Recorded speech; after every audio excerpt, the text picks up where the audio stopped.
Sometimes the loudest betrayal is silence. I never expected to be thrown out of the resort I built, but there I was, still in my work uniform, standing near the concierge desk when my little brother Ryan pointed at me and told security, "Get that homeless man out of here. He's ruining the aesthetic." The band kept playing. Glasses clinked. Nobody blinked. It was his 30th birthday bash at Clover Hill Grand Resort, a place I'd spent 10 years building from the ground up. Every marble tile, every Italian light fixture, every white orchid in the lobby, I picked it, oversaw it, paid for it. But at that moment, I wasn't the owner. I was invisible. Ryan walked in like a celebrity.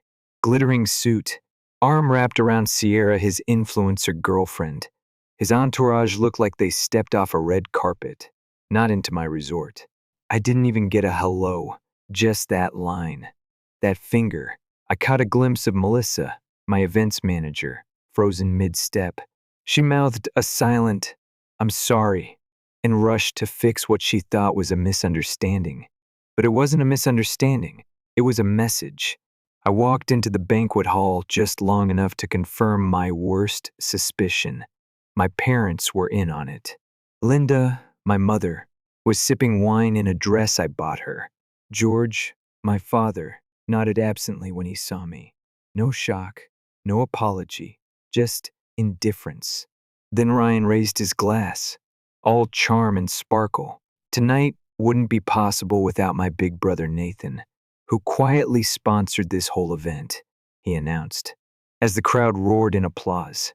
I didn't clap, I didn't move, because I had never agreed to pay a dime. That night, I texted Grant, my CFO, freeze any unapproved invoices under my name. Immediately, I walked out. No one followed, not even my own mother. And that's when it clicked. I wasn't family. I was the ATM. They didn't want a brother. They wanted a balance sheet. 3 days after Ryan's birthday circus, I showed up at my parents' house in Lakewood. Same red brick home I grew up in, though the oak tree in the front yard had been replaced by a fake white bench. Somehow fitting. Linda greeted me at the door with the kind of smile you reserve for a neighbor. "You don't like but can't avoid. Nathan," she said flatly. "Come in, we've been waiting." I stepped into the dining room. The good china was out. Not a great sign. George sat at the head of the table, tearing at a dinner roll like it owed him something. Across from him, Ryan, in his signature emerald blazer, already halfway through a glass of Merlot. Sierra wasn't there, which told me this wasn't about showmanship. This was business. "I've been talking to some planners," Ryan began, setting his wine down like he was pitching a startup. "There's a rooftop at the Villa Blue Resort. Big views, champagne fountain, floral installations. I'm thinking next year's birthday could be cinematic." He pulled a glossy budget sheet from a folder. $95 K baseline, $110 K for a full production team. I just looked at him. "And you want me to pay for that?" He blinked. "You run a resort. You barely spend anything on yourself. I mean, you still drive that old Honda." He grinned like he'd just done me a favor by noticing. I laughed once, dry. I thought it was a birthday, not a feature film. My mother chimed in like it was a negotiation. "You've always been the stable one, Nathan. What's the harm in helping just this once?" "That's the thing," I said, looking straight at her. "It's never just once. You've all made this a habit." My father cleared his throat. "Let's not escalate. It's a family discussion." "No," I said. "A family discussion would have happened before you printed my name on a 6-figure invoice." Ryan shrugged, still playing it cool. "You make it sound like I'm leeching. This is marketing. I'll tag you. Promote the resort. Win-win." I stood up, napkin still in hand. Not when one side pays and the other throws glitter. That's not a win. That's manipulation. No one argued as I walked out. But just as I reached the door, I heard my mother mutter under her breath, "The more money that boy makes, the colder he gets." That one cut deeper than I expected. Not because it was cruel, but because she really believed it. You don't owe anyone access to your peace. just because they share your DNA. The night after that dinner, I sat alone at my kitchen table. No music, no background TV, just the hum of the fridge and the slow ticking of the wall clock above the pantry. I wasn't angry, not in the explosive, yell into a pillow kind of way. I felt hollow, like someone had spent years slowly draining me until there was barely anything left to steal. A photo sat above the dining nook. Me and Ryan, maybe 8 and 10, holding popsicles and grinning in the summer sun. For years, I'd looked at that picture and thought it meant something. Now I wasn't so sure. I didn't pull the frame down. I just wrote one line. Did they ever love me, or only what I could offer?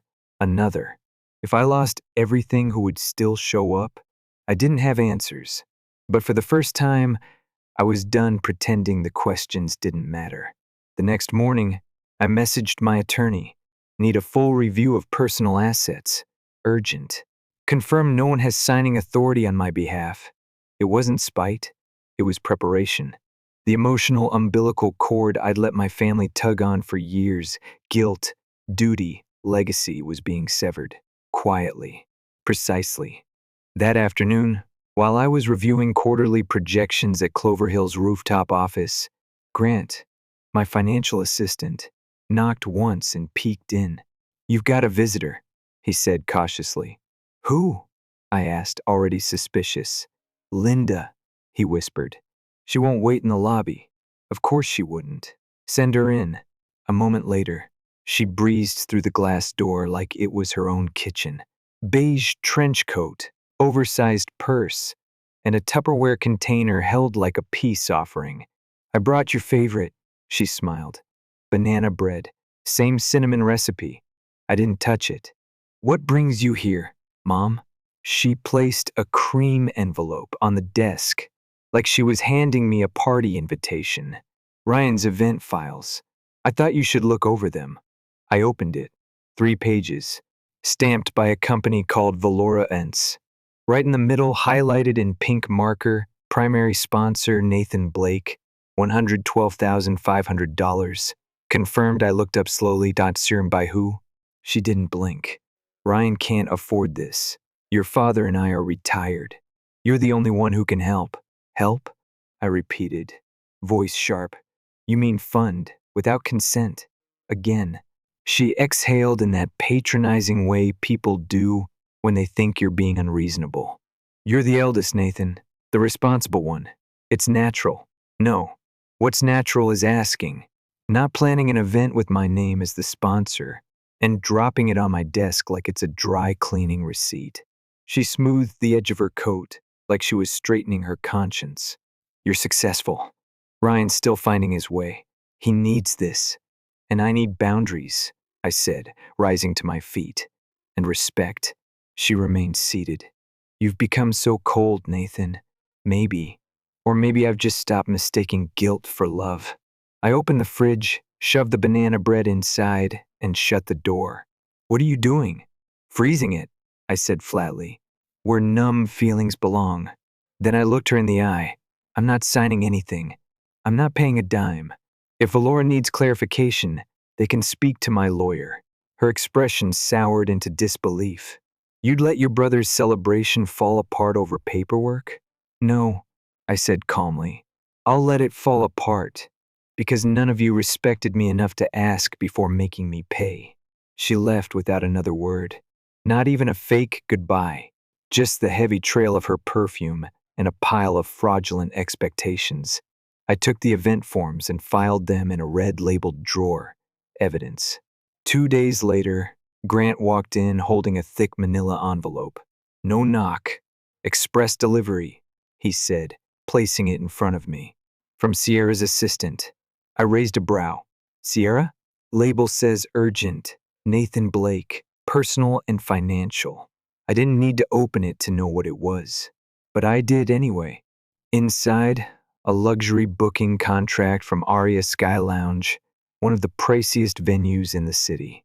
Page 5, financial guarantor, Nathan Blake's signature, required by 11/3. If the primary party fails to make payment, The financial guarantor will assume full legal responsibility. I didn't laugh. I didn't cry. I just closed the folder, slid it into the scanner, and added it to my new hard drive folder. Family financial abuse. Phase 1, I looked at Grant. I'm not signing it. He nodded. Want me to shred it? No, keep it. It's documentation now. Then I opened my email and typed, subject, deny all third-party submissions to legal at Cloverhill. Message, no contracts, invoices, or agreements submitted on behalf of Nathan Blake are to be accepted unless verified in writing by me directly. All violations must be forwarded to legal. Hit send. I didn't text Ryan, didn't email Sierra, didn't call Linda. Silence, when long enough, becomes a wall. And for the first time in my life, I was building one they couldn't scale with charm, tears, or tradition. There's a moment when silence stops being strength and starts becoming complicity. I was done being silent. The day of the event arrived like any other, except this one wasn't mine, and it was taking place in the very heart of Clover Hill Grand Resort. Uninvited, unapproved, unapologetic. Ryan, with the gall of a Wall Street shark in a TikTok body, had orchestrated the whole thing through a third-party vendor, assuming I wouldn't dare make a scene, that I'd keep quiet like always, play the role of the responsible one while he posed under fairy lights and racked up likes. But this wasn't the old me. Melissa, my events manager, met me near the security terminal an hour before the party started. She handed me a sleek black tablet. You'll want to see this. On screen, lobby footage from 15 minutes earlier. Ryan entering the building, hand in hand with Sierra, looking like they were hosting the Oscars. Behind them, Mr. and Miss S. Martinez, Sierra's parents, real estate investors from Dallas, walking in with the confidence of people who assume ownership of every room they enter. Ryan waved toward the chandeliers. I didn't need audio to know he was talking about how he designed the space. Melissa raised an eyebrow. He's giving a tour of your lobby like he's in a sales pitch. I let out a breath. Let's give them something worth remembering. I changed into a navy suit, nothing flashy, but sharp enough to command attention. My hair was tied back, shoes polished, not a wrinkle out of place. Then I walked toward the main staircase with deliberate steps. Each heel click echoed through the marble-floored atrium. I didn't speak until I was halfway down the stairs. Welcome to Clover Hill Grand, I said evenly. I'm Nathan Blake, founder and CEO of this resort. The room stilled. Conversations died mid-sentence. Camera phones paused mid-recording. And then, eyes found Ryan. He froze like a glitching hologram. Sierra's expression flickered between panic and confusion. Miss S. Martinez adjusted her designer glasses and narrowed her gaze at me. You're the owner? She asked. I stepped down 2 more stairs, posture composed. Yes. From the first shovel in the ground to the last chandelier, your daughter's fiancé just claimed he handpicked. Mr. Martinez turned to Ryan with a slow, measured tone. Your fiancé said this was owned by a friend, not family. And certainly not a CEO, Ryan sputtered. I meant Nathan's my brother. We're super close. It's just family helping family. I looked at him, expression unreadable. Close enough that you hosted an event in my resort without permission? That you used my name as a financial guarantor on a luxury contract without my consent? That you mocked me publicly online for not fitting your image? Gasps. One woman actually dropped her flute of champagne. It shattered quietly into the carpet. I turned to the Martinez family. I apologize for the confusion. Let me be clear. Clover Hill Grand is not affiliated with, does not sponsor, and does not represent any third-party vendors or events not explicitly approved by my executive office. Miss S. Martinez's posture straightened, like she'd just witnessed a lawsuit form in real time. Thank you, she said. I appreciate your candor. We value transparency here, I added, before shifting my attention to Melissa. Please escort the Martinez family to our executive terrace. I'll personally show them our approved venues. Melissa nodded and led them away with graceful precision. Behind me, Ryan scrambled after me like a wind-up toy with dying batteries. Nate, wait. You didn't have to do that in front of them. That was cold. I stopped just long enough to let my eyes meet his. This isn't cold. This is the temperature of reality. And then I walked away. Back in my office that night, I locked the door and leaned against the cool glass window. The ballroom downstairs was still lit, but quieter now.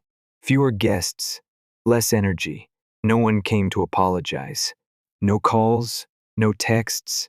Instead, I poured myself a glass of whiskey and watched the reflection of myself in the darkened glass, tired eyes, sleeves slightly wrinkled, a chipped thumbnail from all the documents scanning but steadier than I'd ever been. Grant messaged at 9:42 p.m. Press quietly picked up the story. A couple TikToks are going viral. You handled it. Handled. I never liked that word. It sounded like damage control, but maybe this time it meant ownership of my name, my boundaries, my damn life. Sometimes peace doesn't come after a fight. It comes after you stop showing up for the same battle. The morning after the confrontation, I woke up to silence. No event invoices, no calls from Ryan, no guilt-laced texts from Linda. Instead, there was a faint warmth drifting through my windows, the kind of sunlight that doesn't demand anything from you, just shows up and stays. I made coffee, sat by the window, breathed, and then I did something I hadn't done in a long time. Nothing. Absolutely nothing. Later that afternoon, Grant buzzed in. We've had a 17% spike in new booking inquiries this week. Vendors reaching out. Dalton Group submitted a proposal for long-term partnerships. I blinked. All that from one public confrontation? Not the confrontation, he smirked. The clarity. People like knowing who's actually in charge. He left me with the report, but I didn't open it right away. I just looked at it. Let myself absorb what that moment had meant. I didn't win by fighting Ryan. I won by walking away from the role they'd scripted for me.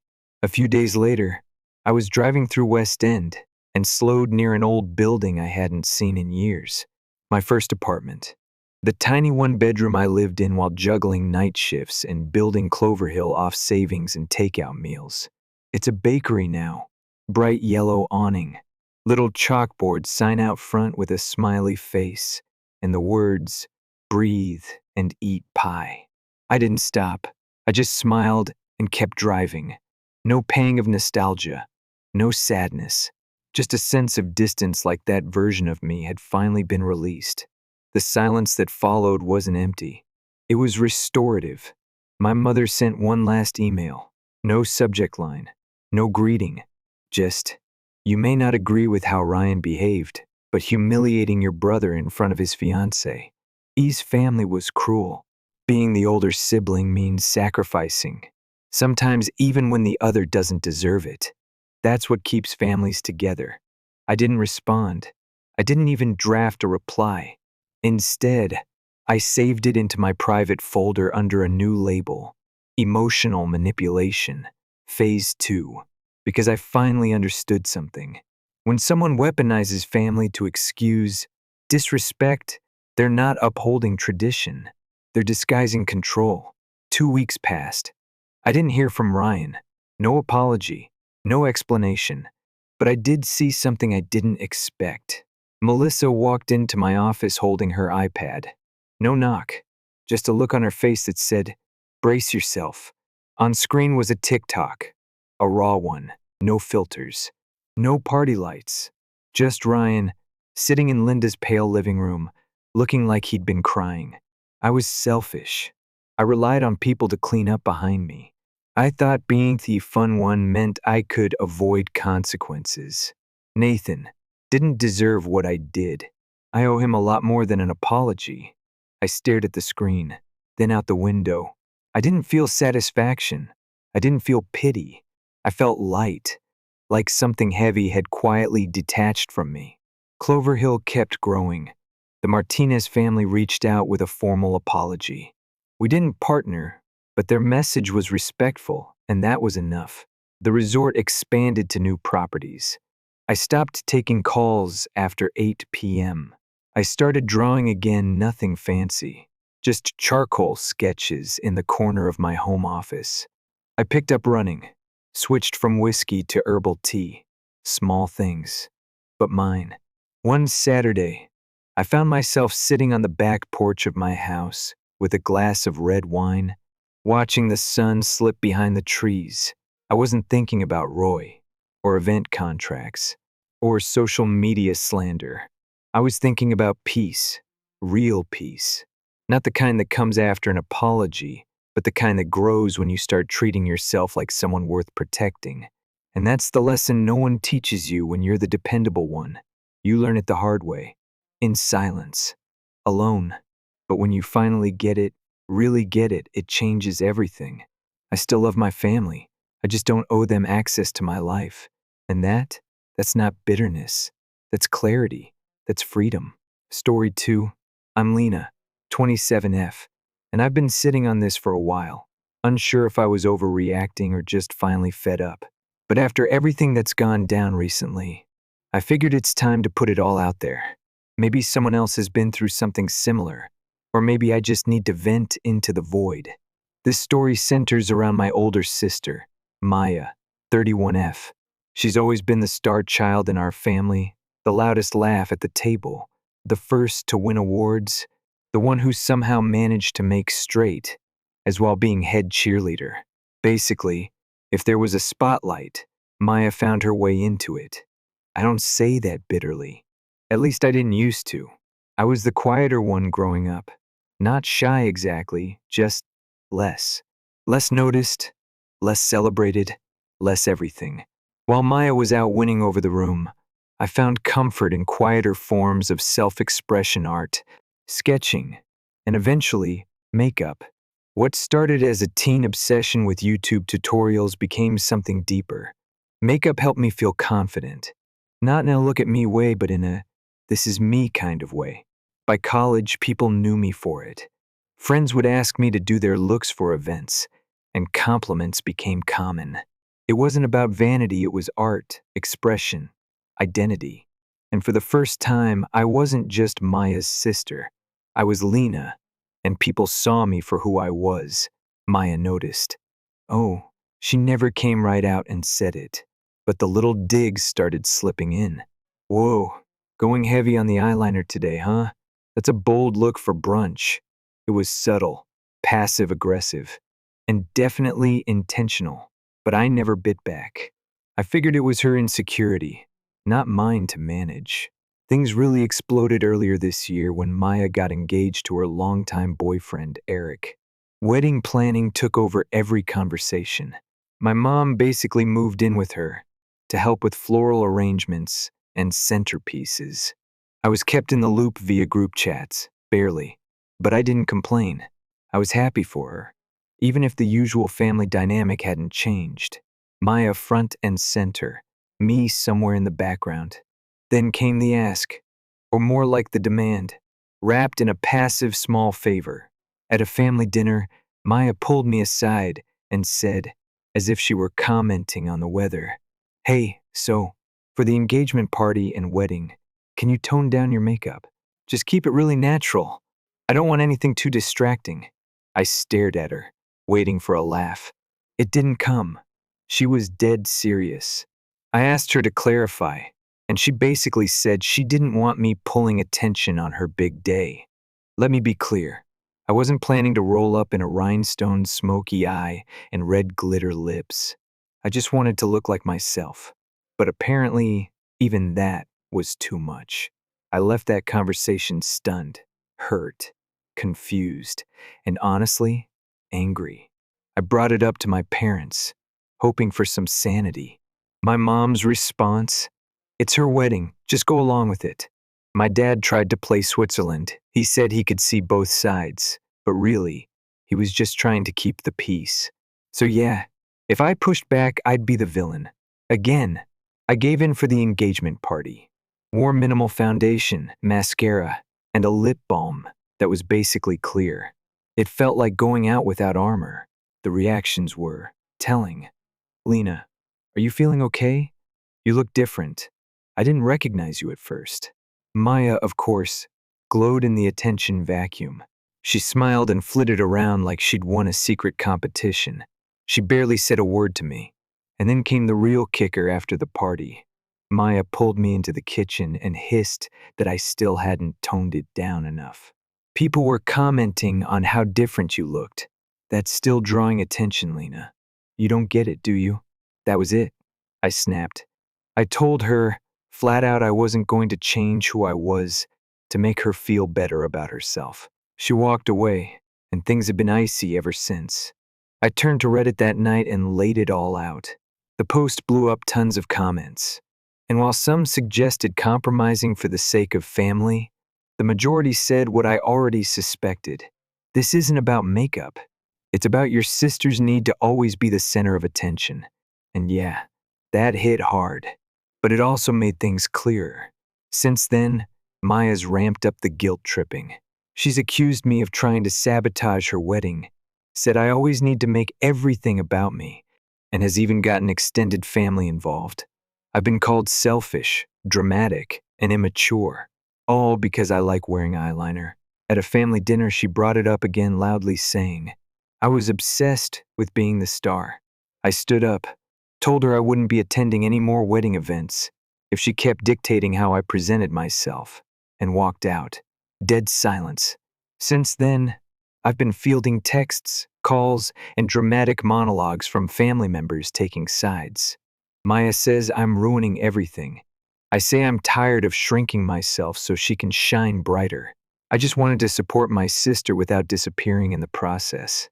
But right now, that feels impossible. After that family dinner blow up, I really thought things would start to settle down.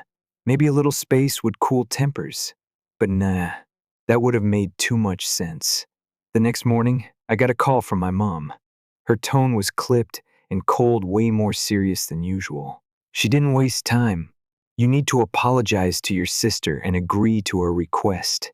Her voice didn't leave much room for debate.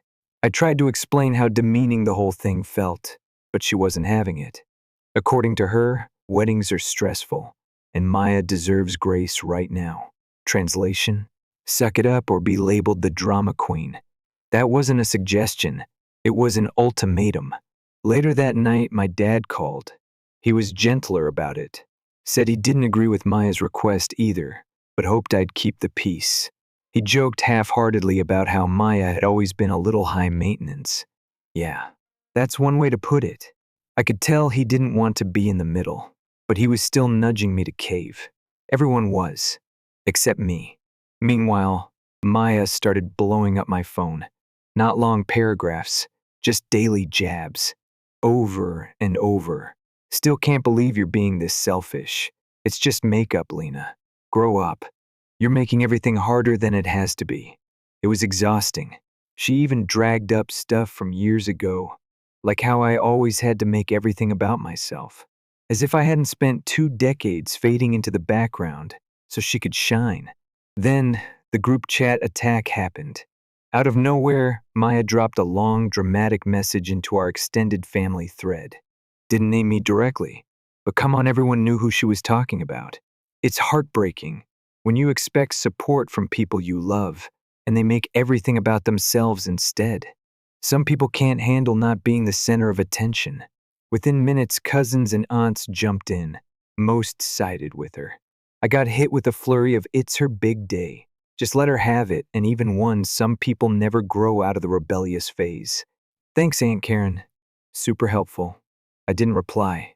What was the point? It was clear the court of public opinion had already ruled. That night, I FaceTimed my best friend, Raya.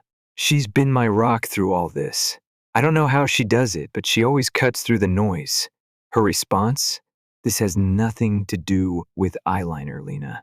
She's insecure, and she's using her wedding as a stage where she gets to call the shots. This is control, not preference. Don't back down. She was right. I wasn't asking to wear a costume or walk in with strobe lights. I just wanted to look like myself. But Maya couldn't handle not having complete control over how I exist next to her.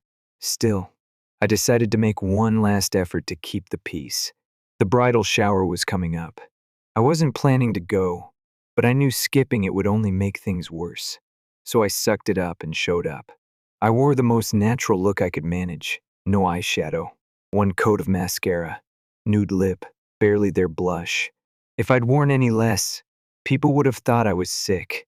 And of course, someone still made a comment. "Lena, you look so different. Are you okay?" Maya?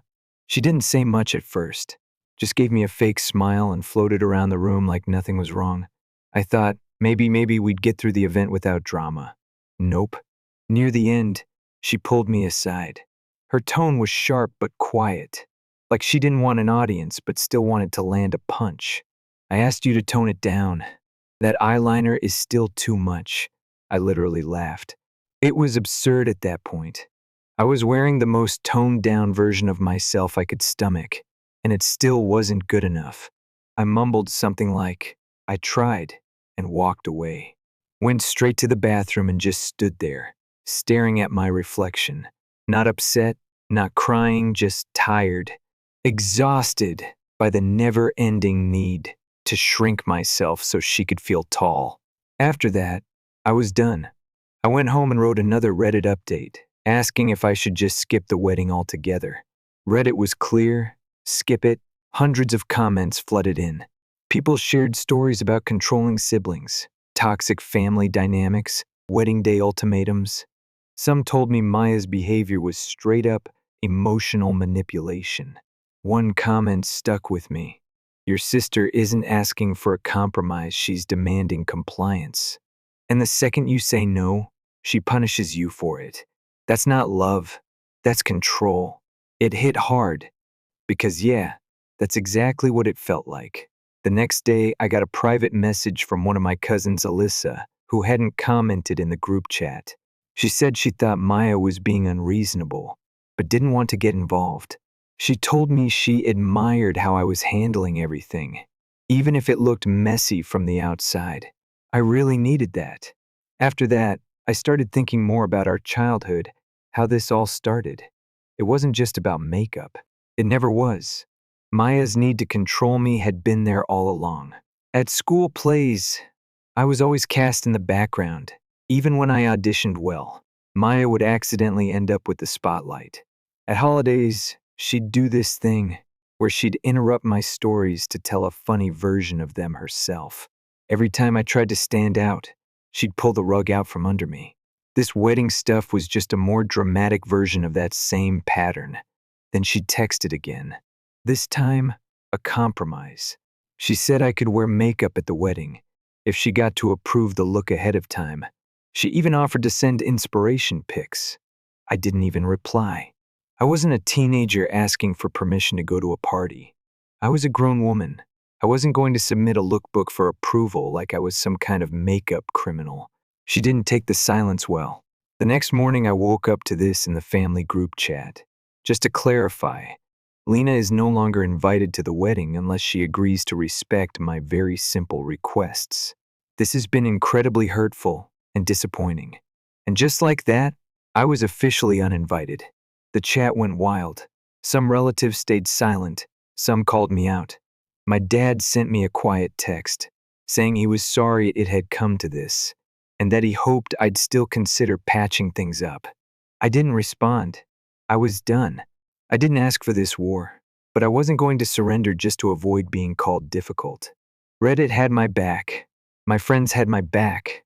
And for the first time, I had my own back. Maya could have her wedding exactly the way she wanted it. I just hoped she'd be happy with the price she paid for it. I wish I could say that once I was uninvited, things calmed down. That Maya moved on, and I got to go about my life without hearing about her wedding every 5 seconds. But no, this family doesn't do clean breaks. What came next felt like the emotional equivalent of stepping barefoot on shattered glass, repeatedly. First, my phone blew up. Calls, texts, Guilt trips from aunts and cousins I hadn't spoken to in years. Just apologize already. It's her wedding, not a protest. Don't let something this small ruin the family. Small. That's the word they all kept using. Like my dignity was a party favor I could toss aside for the weekend. A second cousin even DM'd me on Instagram, someone I hadn't seen since middle school. Come on, Lena. This is family.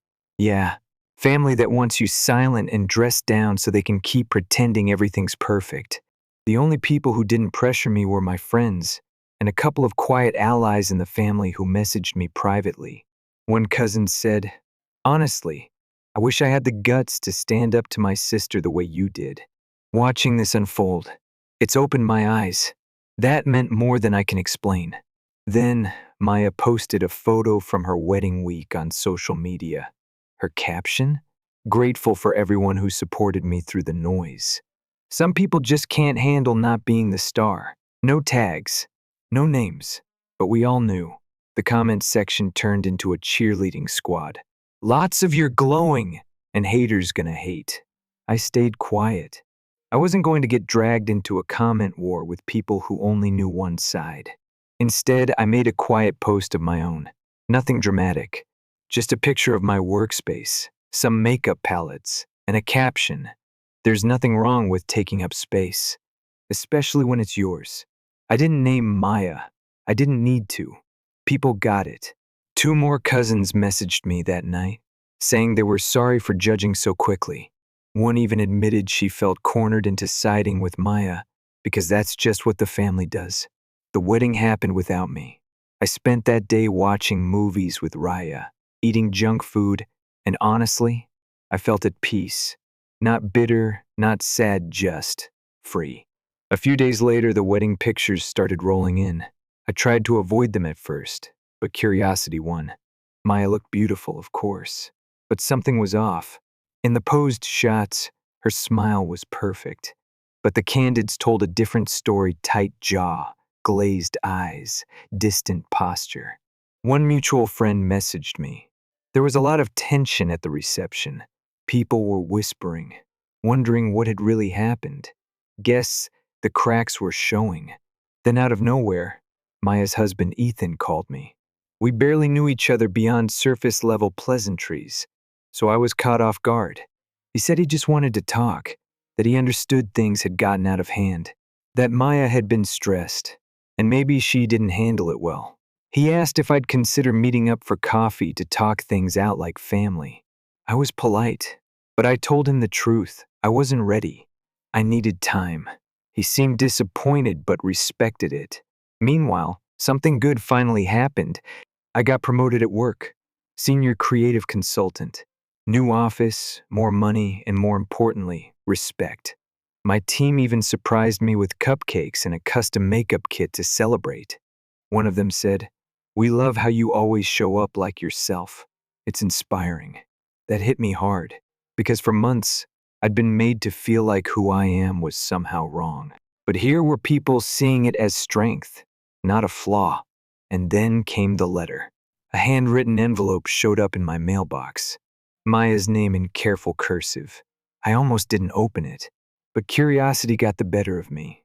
Inside was a long, emotional letter. She apologized, said she let her insecurities get the better of her, that she felt like she was losing control during the planning, and took it out on me. She wrote, "I've always been used to being the one who gets noticed. When people started looking at you, and not just your makeup, but the way you carry yourself, I didn't know how to deal with it." I sat on my couch, staring at the letter for a long time. Was it sincere? Maybe.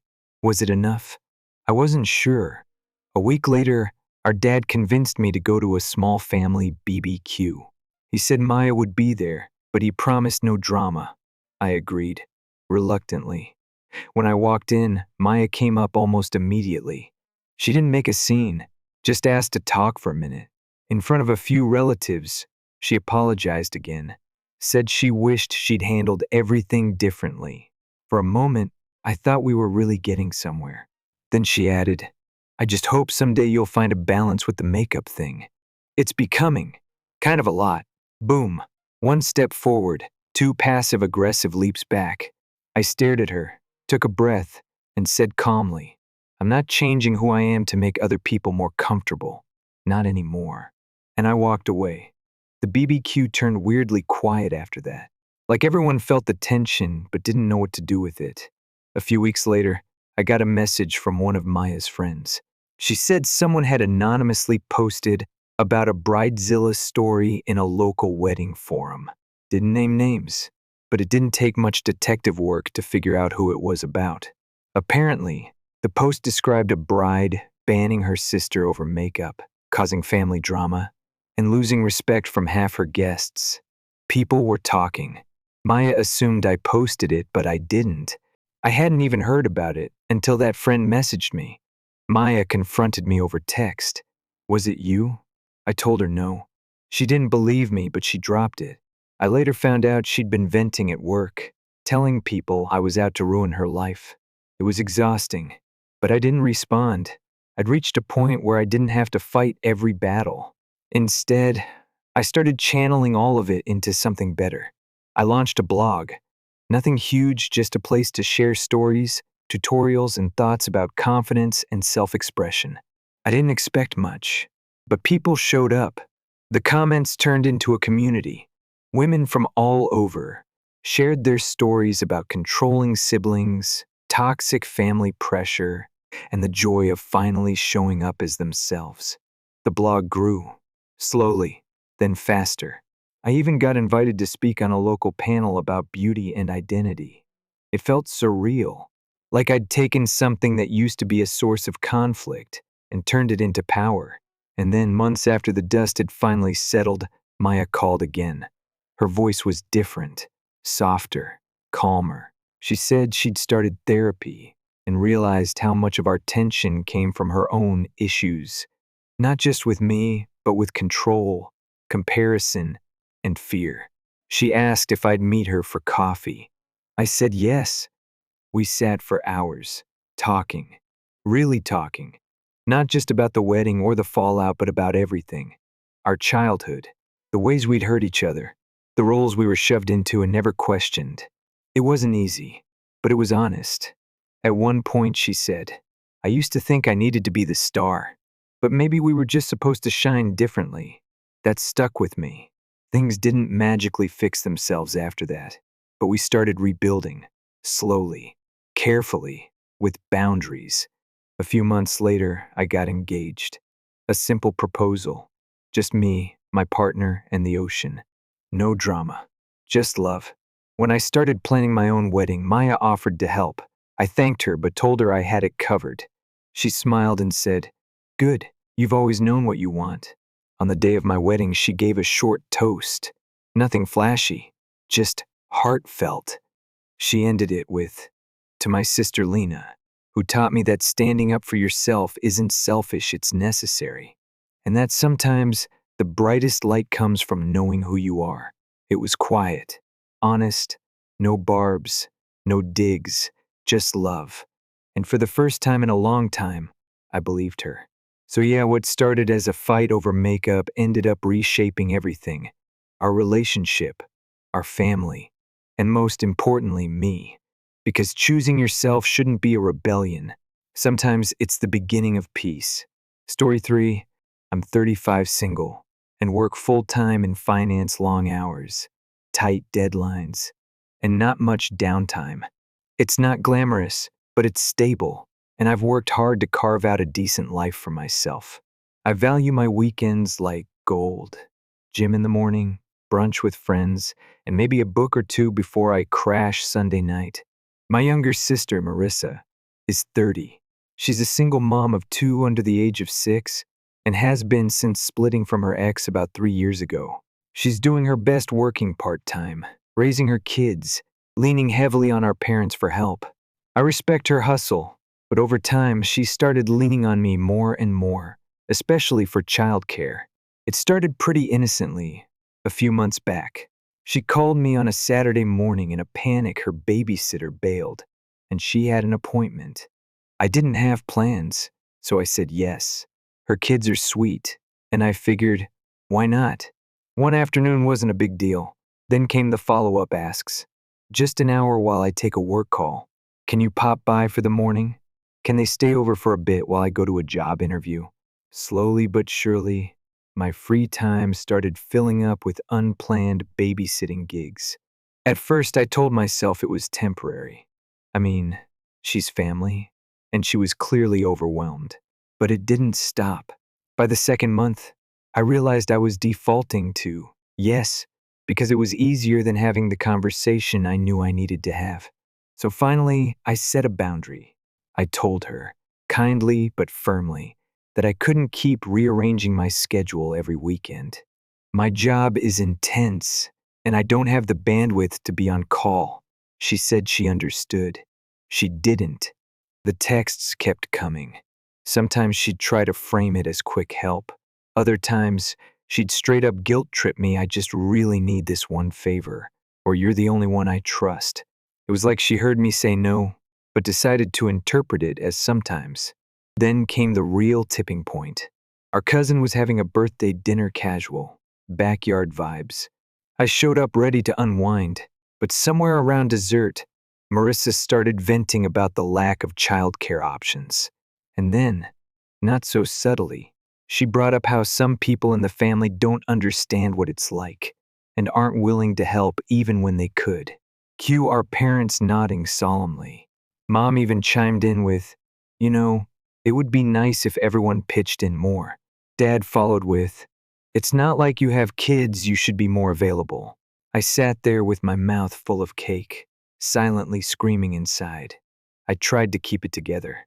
I reminded them that I already work overtime, and that my weekends are the only chance I get to breathe. But none of it landed. The guilt train had left the station, and I was clearly the target. What stung most wasn't just the assumption that I had nothing better to do. It was the expectation that my time and energy weren't as valuable, simply because I didn't have kids. A few days later, Marissa texted again. This time, it was a full day Saturday ask. I said no. I had made plans. She replied almost instantly, saying she couldn't afford a sitter and that since I wasn't doing anything important, I should just step in. That was the last straw. I told her I wasn't available and didn't appreciate being treated like a fallback plan. Her response? Silence, followed by more guilt tripping from my parents, who called me saying I should be the bigger person and just help your sister. She's struggling. And yeah, I get it. She is struggling, but so am I, in my own way. And I was starting to drown in the emotional labor of it all. I didn't sign up to be her safety net. When I brought this to Reddit, I wasn't expecting much. Just needed to get it off my chest. But the responses I got, wow, people understood. Strangers validated me in a way my own family wouldn't. For the first time, I didn't feel selfish. I felt seen. That relief didn't last long. Marissa went nuclear in the family group chat. Paragraphs of rage. She used words like betrayal and abandonment. My phone was lighting up like a Christmas tree, with everyone weighing in cousins I barely speak to, aunts who've never babysat a day in their lives, all suddenly experts in family responsibility. One cousin, a mom of 3, chimed in with, family's supposed to help. Always. Sure. Easy to say when you're not the one being asked every week. Marissa then shared that her ex was basically out of the picture, both emotionally and financially. News to me. She'd always made it seem like he was just flaky, not totally absent. It started to make sense why she was so desperate, but it didn't change the fact that I was being used. I pointed that out in the group. Chat said, I had limits, that I've already been helping, but can't keep sacrificing my only free time. The backlash was immediate. You're being dramatic. She's your sister. You're single. You have time. I was floored. All this time I thought I was helping out occasionally. Turns out, everyone else thought I was supposed to be her part-time nanny. The worst part? I started believing them. I started questioning if I was being cold-hearted. Was I just a selfish jerk hoarding my free time while Marissa drowned? But then I remembered something. I'm allowed to say no. I'm allowed to have my own life. Still, the pressure was relentless. My mom even called and said, maybe you should just help to keep the peace. As if peace meant silence and compliance. After that family group chat meltdown, I really thought things would settle down. Maybe not instantly, but at least enough for everyone to take a breath. Instead, it got worse. The next morning, I got a heads up from a friend. Hey, you might want to check Facebook. Marissa had posted a long, emotional rant about being abandoned by those you thought you could count on. She never said my name, but it wasn't hard to read between the lines. Anyone who knew us could tell exactly who she was talking about. She painted herself as the struggling single mom who was just asking for a little help and got turned away by her own blood. It was dramatic, full of vague phrasing like, you think you know someone, and it hurts more when it's family. The comments came pouring in. Aunts, cousins, even distant relatives I hadn't seen in years, all chiming in with sympathy. So sorry you're going through this. You deserve better. Some people forget what family is about. It was like a digital courtroom, and I was being convicted in absentia. I didn't respond. I didn't post. I didn't comment. I just watched. Then came the private messages. Some were just nosy, what's going on with you and Marissa. Others were more direct. Why aren't you helping her out?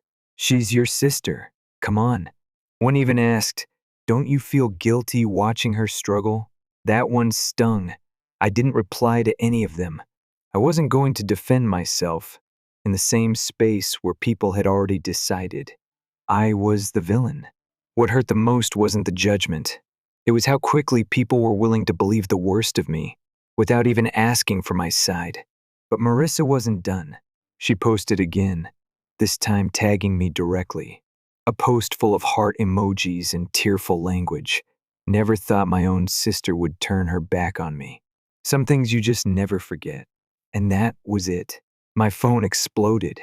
Texts, DMs, people reacting with sad faces and crying emojis. Even someone from my work, a coworker who's also a family friend, casually mentioned it in the break room. I froze. My personal life wasn't supposed to bleed into my job. I keep things separate for a reason.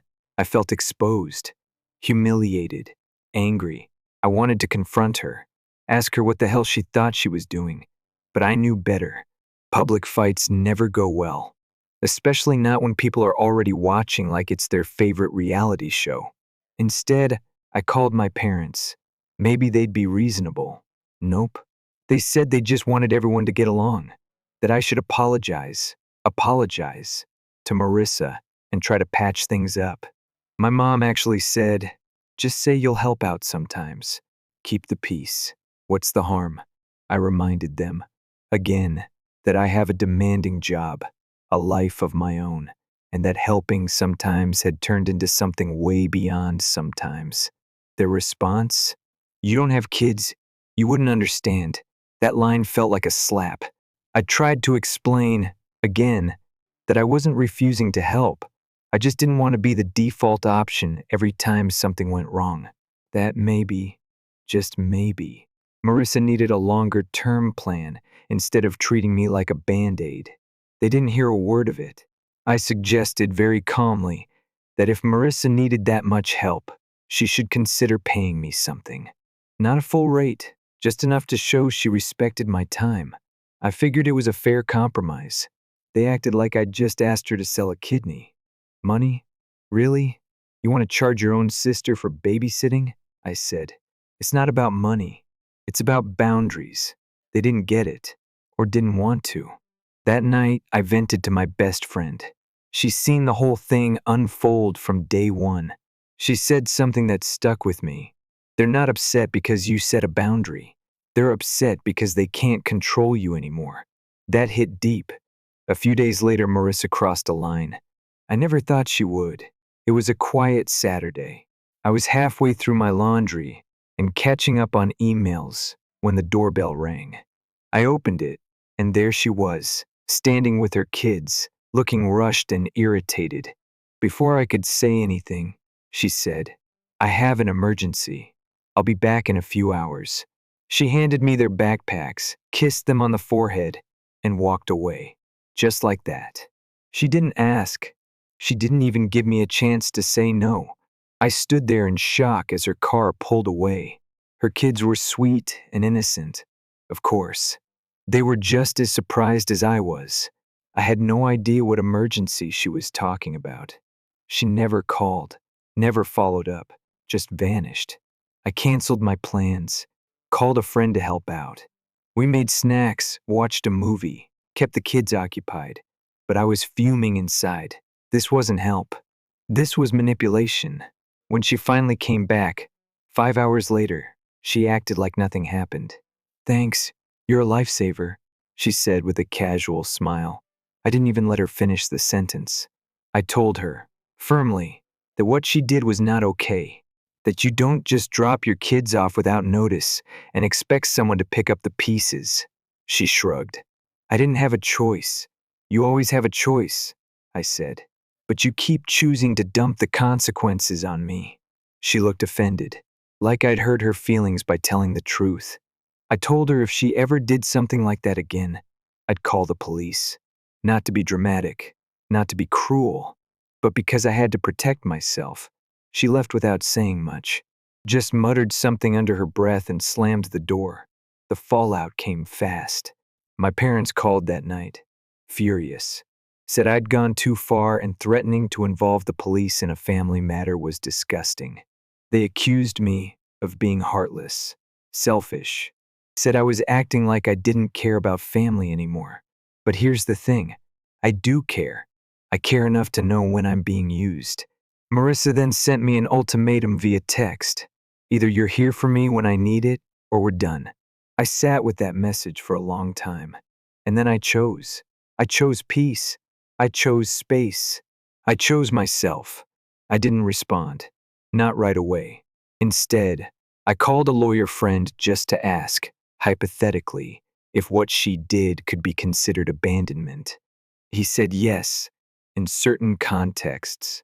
If it happened again, I'd have options. That gave me some peace of mind. Because honestly, I was exhausted. Mentally, emotionally, spiritually. My body felt like it had been carrying tension for months. A few days later, something surprising happened. A cousin I barely talked to messaged me. Said she'd seen the posts, the group chats, all the drama. And then, quietly, she admitted, she did this to me too. I just didn't say anything. I stared at the screen for a while. I wasn't alone. Turns out I never was. After that message from my cousin, the quiet one, the one who said she did this to me too, something shifted in me. I realized I wasn't the only one who'd been caught in this trap. Marissa had made a habit out of using people's love and loyalty against them. And it wasn't just me who had reached a breaking point. That gave me the clarity I needed. I wasn't crazy. I wasn't cold.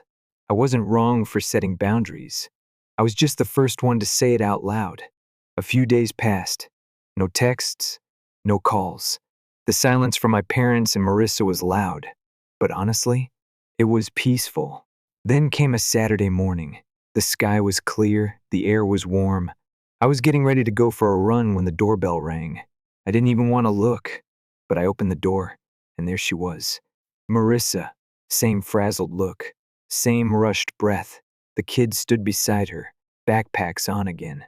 I didn't say a word. I just stared at her. She gave me a weak smile and said, "I really need you to watch them. I don't have anyone else." "No," I said.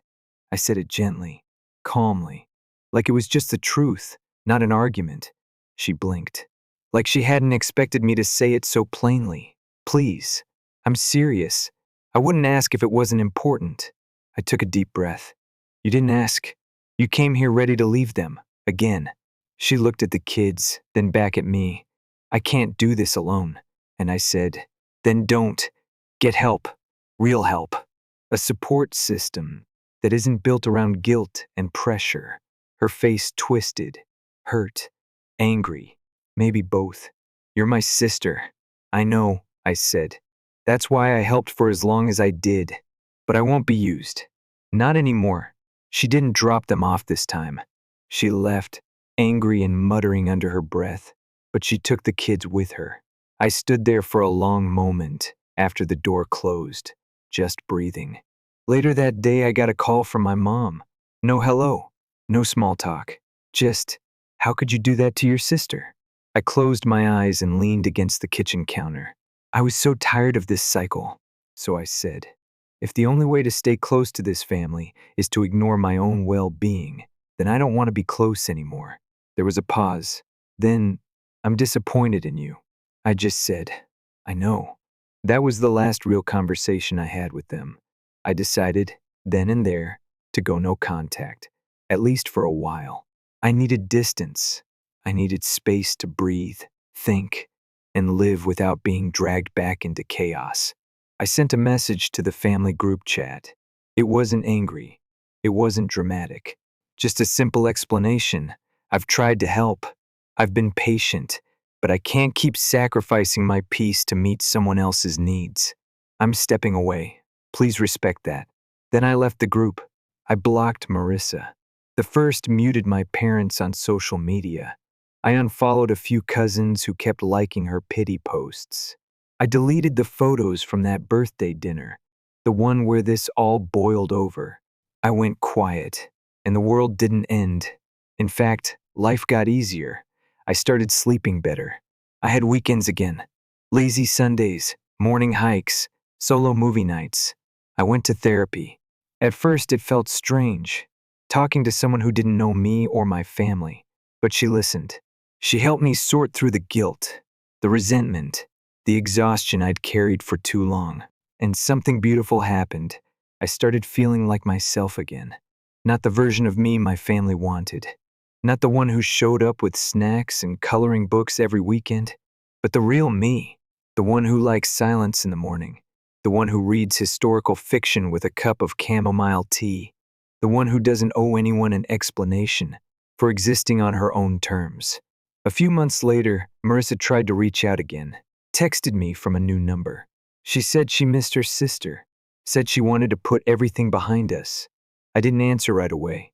Instead, I sat with it. I let the message breathe for a few days. Talked about it with my therapist. She said, it's okay to be open to reconciliation, but it's also okay to protect your peace first. So I replied. I told Marissa we could talk, one-on-one. No ambushes, no group chats, no drama. Just her and me, at a neutral place, a coffee shop, public, safe, she agreed. When I got there, she was already sitting by the window, sipping something that had long gone cold. Her face looked tired, but her voice was steady. She started with an apology, but it was shallow, practiced. She said she was sorry if she made me feel used, which isn't really an apology. It's a deflection. And then, just like before, she pivoted. Talked about how hard things had been, how she had no support, how it was easier when I was there to help, how she felt like everything fell apart when I stopped being around. I realized then, this wasn't about making things right. This was about getting the old dynamic back. I let her talk. Then I looked her in the eyes and said, I'm not coming back to that version of our relationship. I can love you and still say no. She didn't like that. She tried again, said, you're the only one I trust with the kids. I said, then build a better system. Because I'm not your fallback anymore. That's when our parents walked in. They weren't invited, but there they were. My mom sat down beside her, my dad across from me, like they'd planned this all along. They started talking about family healing and letting go of the past. Said we should move forward. Said I needed to do my part. I told them calmly, for what felt like the 100th time, I'm open to a relationship, but not if it means giving up my boundaries. Not if it means sacrificing my peace. They didn't like that. My mom said, this isn't the daughter we raised. And I replied, maybe not. Maybe I grew up. They gave me an ultimatum: help or walk away. So I walked. That night I felt heavy, but not broken, more like clean, like a storm had finally passed. A few days later I wrote one last update on Reddit. I told the whole story, the beginning, the chaos, the silence that followed. I thanked the strangers who told me it was okay to say no, who reminded me that boundaries aren't walls, They're doors you can open when people knock respectfully. And slowly life got quieter, and then better. I started running more, reading more. I made new friends. I learned to cook meals just for me. Meals that didn't have to be shared with screaming toddlers or eaten while someone vented about their ex. And I didn't feel selfish. I felt free. Some family members dropped off completely. Others reached out quietly, just to say they understood. One cousin said she admired my strength, said she wished she'd done the same years ago. It wasn't perfect, but it was enough. And as for Marissa, I don't know. Maybe someday she'll get the help she really needs. Maybe not. But that's not mine to carry anymore. I gave what I could. Now I give to myself. And that, I've learned, is not betrayal. It's balance.